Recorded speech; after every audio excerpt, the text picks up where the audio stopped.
위기의 순간에 더욱 빛나는 마음의 주문. 오히려 좋아.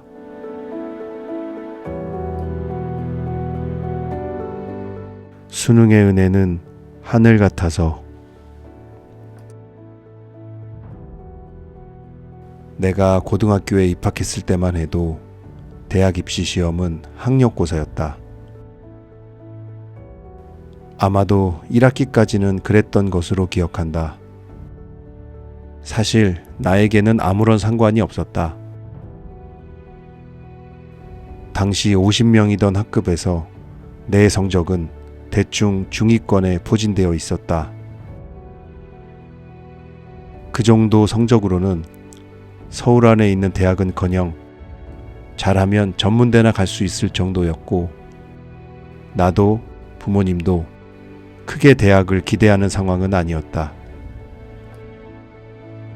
그렇게 1학기가 끝나고 갑자기 수학능력시험이라는 제도가 신설되었고, 하필 우리 학년에 첫 적용이 된다고 했다. 온 학교가 발칵 뒤집혔으나 기존 시험과 어떻게 다른 건지 설명해 주는 사람도 마땅히 없었다. 하지만 나에게는 그마저도 남의 일이었다. 어차피 학력고사나 수능이나 별반 다를 게 없다고 생각했기 때문이다. 첫 수능 모의고사를 보던 날, 역시 나는 아무런 감흥도 없이 시험에 임했다. 당연히 나는 공부를 전혀 하지 않았다. 수능에 대한 정보가 아직 부족하다 보니 나뿐 아니라 모두 얼떨떨한 기분으로 시험에 임하게 되었다. 시험지를 받아든 나는 두 눈을 비비며 문제를 다시 살펴보았다. 왜 문제가 풀리지? 하는 마음이 생기며 차분하게 문제를 풀어나갔다. 원래 시험 공부 따위 하지 않고도 중간 정도의 성적을 유지했던 나는 신기하게도 문제를 술술 풀어나가기 시작했다. 얼마 지나지 않아 성적이 발표되었다. 우리 고등학교의 전통으로 교무실 앞에 모의고사 상위 성적의 이름을 대자보의 등수별로 나열하여 붙이는 관례가 있었다.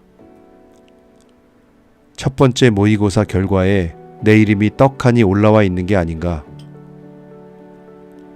당시 학교에 나와 똑같은 이름을 가진 동급생이 있었는데, 다른 모든 친구는 그게 당연히 그 친구라고 생각할 정도로 의외의 사건이었다. 그 친구는 반장에 공부도 잘하고 운동도 잘하고 잘생기기까지 모든 걸 가졌었다.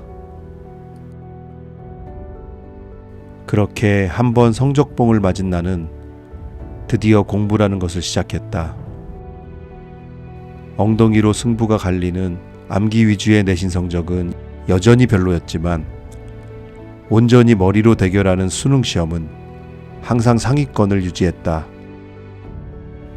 우연이 아니었음이 증명되었다.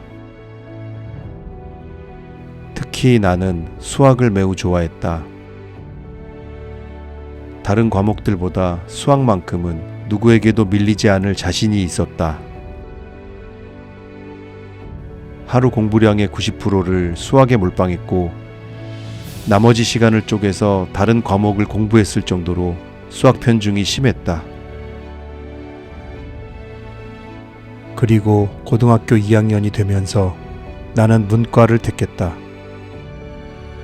수학을 좋아하면 이과에 가는 게 정상이지만, 나는 반대로 문과에 가서 수학 성적을 올려 내신 등급을 올리겠다는 고도의 전략을 썼고, 그 전략은 결국 보기 좋게 맞아들어갔다.